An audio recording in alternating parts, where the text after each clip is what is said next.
J'étais justement en train de randonner sur le COS de Villeneuve. C'est une histoire vraie. Hein. J'étais en train de randonner sur le COS de Villeneuve. Une histoire qui fait peur, allez. J'arrive, comme ça on est parti, je suis parti, il faisait beau. Et puis tout d'un coup, forage, la pluie, mais là c'était rien, là, c'est rien là. Là c'était vraiment la grosse pluie, complètement trempée.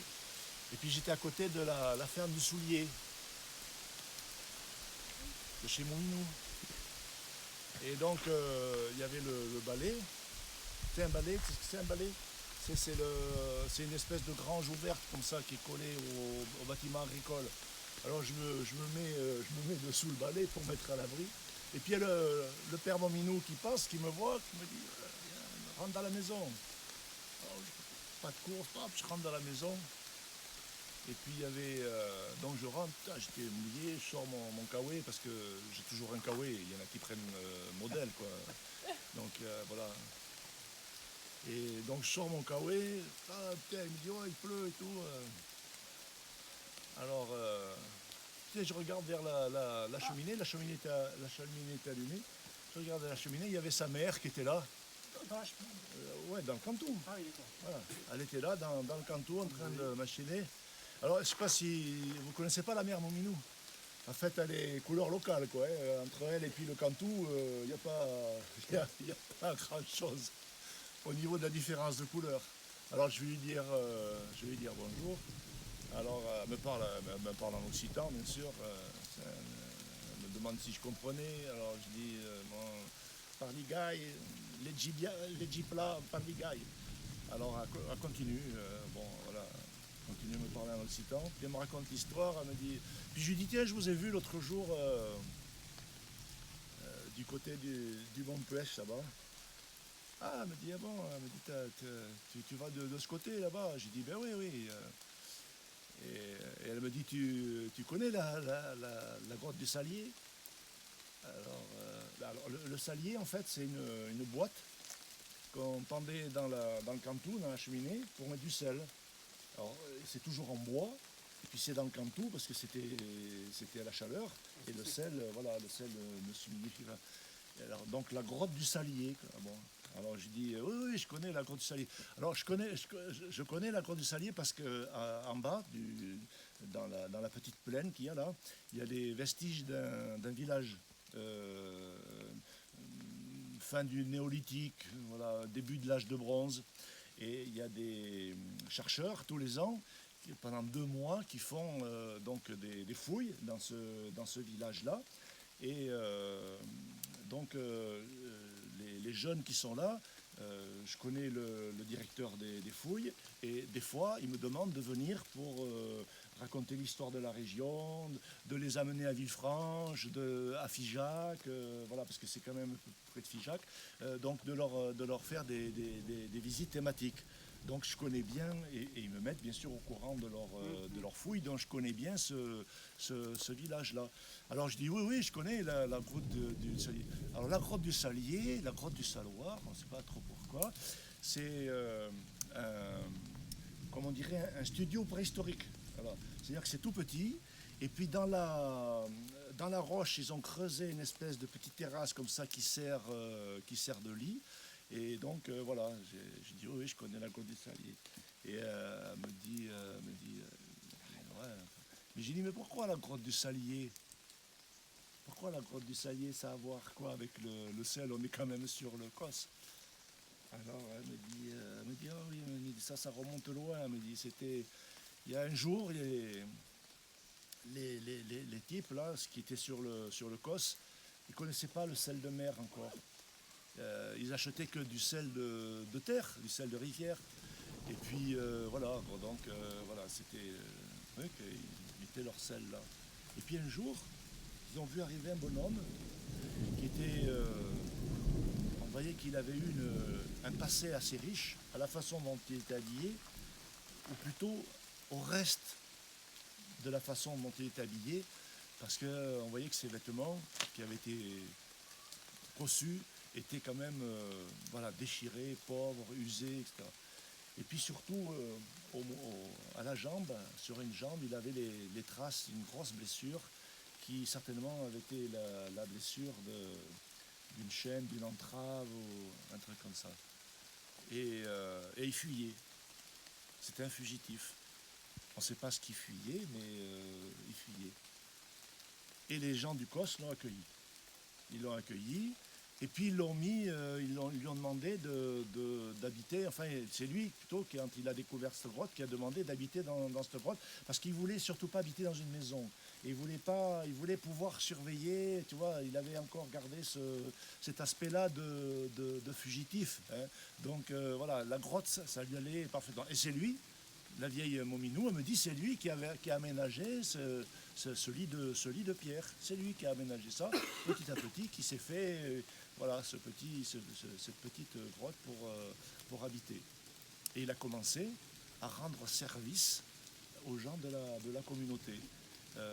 Quand il y avait une bête malade, il savait les plantes qu'il fallait lui donner. Quand une femme accouchait, il savait comment accoucher et puis surtout donner les plantes pour apaiser la douleur, arrêter le sang.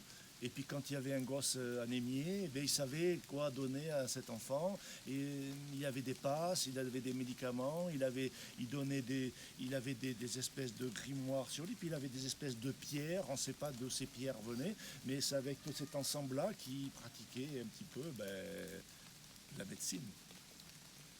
Et les gens, bien sûr, étaient contents. Et puis un jour, que cette communauté-là du COS avait reçu leur dernière livraison de sel, qui était plus sale qu'il n'avait jamais été, qui était plus cher qu'il n'avait jamais été. Ils ont commencé, bien sûr, à se plaindre de ça, à dire voilà, le sel, on a besoin du sel pour conserver nos aliments, on a besoin du sel pour faire voilà, mais voilà, on reçoit ça, qu'est-ce que vous voulez qu'on fasse avec ça? Et le vieux, il était là. Il écoutait plus qu'il parlait, mais il écoutait. Et à un moment, dans ces frusques-là, il a sorti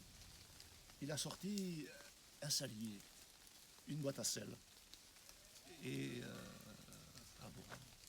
et tout d'un coup, il a dit une parole, il a ouvert le salier, et du salier, il y a du sel qui a coulé.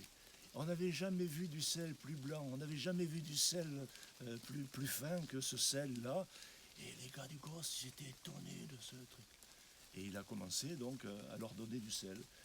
On a balayé le sel de la terre, et puis sur la natte qui était là, eh bien, on a versé du sel. Le salier, pendant des heures et des heures, il a donné la provision de sel, et puis les gars du COS, ils ne sont pas bêtes, hein, les gars du COS, c'est là qu'ils ont commencé à utiliser ce sel-là pour faire la fameuse charcuterie avéronaise qu'on connaît, de faire les cabégous qu'Émilie apprécie, et voilà, ils se sont servis de ce sel, et ils ont tellement servi de ce sel qu'ils se sont enrichis. Et bien sûr, tous les villages qui s'enrichissent commencent à construire en pierre, commencent à avoir des places, des églises, etc.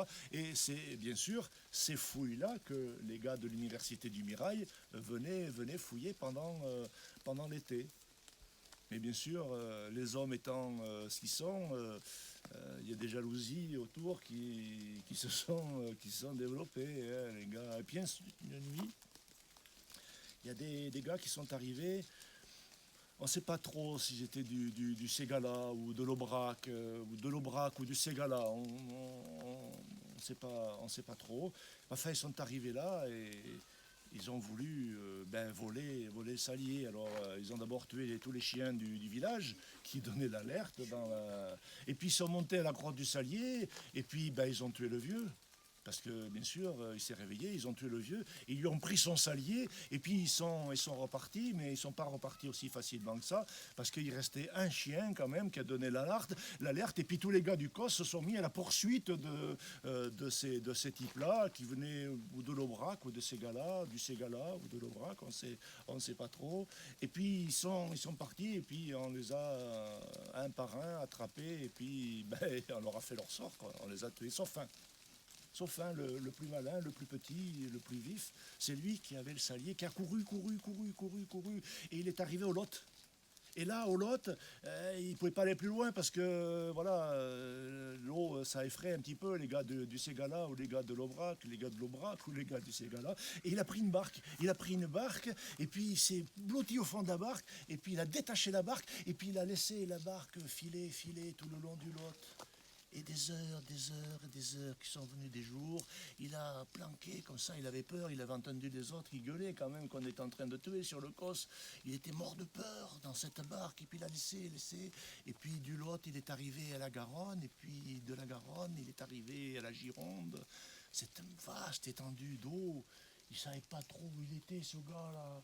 Il n'avait jamais vu autant d'eau, tu penses, en venant de l'Aubrac ou de Ségala ou de l'Aubrac. Et puis il est arrivé à la mer. Il est arrivé à la mer. Et la barque tanguait. Il n'avait jamais vu autant d'eau, le gars du Aubrac et le gars du Ségala. Et ça tanguait. Puis il a repris un peu courage. Il a commencé à avoir un peu faim. Et il a ouvert le salier. Et là, il y a du sel qui est parti. Et du sel. Il était émerveillé, ce gars, de voir autant de sel. Et puis il a laissé le salier ouvert. Et puis tout d'un coup, la barque, il s'est aperçu que la barque a commencé à être un peu lourde. Alors il a voulu fermer le salier, mais le salier, il était sous le sel. Alors il a essayé de le trouver sous ce sel-là. Et puis il n'a pas pu, il a tellement pas pu que la barque a coulé. La barque a coulé. Et puis l'autre gars, il s'est noyé parce que ni les gars de l'Aubrac, ni les gars du Ségala ne savent nager. Alors il s'est noyé. Et puis le salier, il est resté ouvert au fond de l'eau, en donnant du sel. Et c'est depuis cette époque-là que la mer est salée. Et la vieille Mominou, elle me dit... je sais pas, elle me dit, mais cette histoire, c'est une histoire vraie. Et ça s'est passé 5 siècles avant Saint-Pierre et Saint-Paul. Avant Saint-Pierre et Saint-Paul, 5 siècles. Et ce qui est intéressant, c'est que les fouilles du petit village en bas de la grotte du Salier ont donné comme date moins 500 ans avant notre ère. Et cric, et crac. Et mon conte est terminé.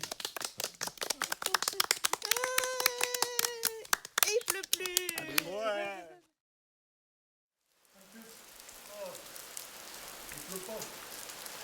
C'est juste pour faire chier le pèlerin.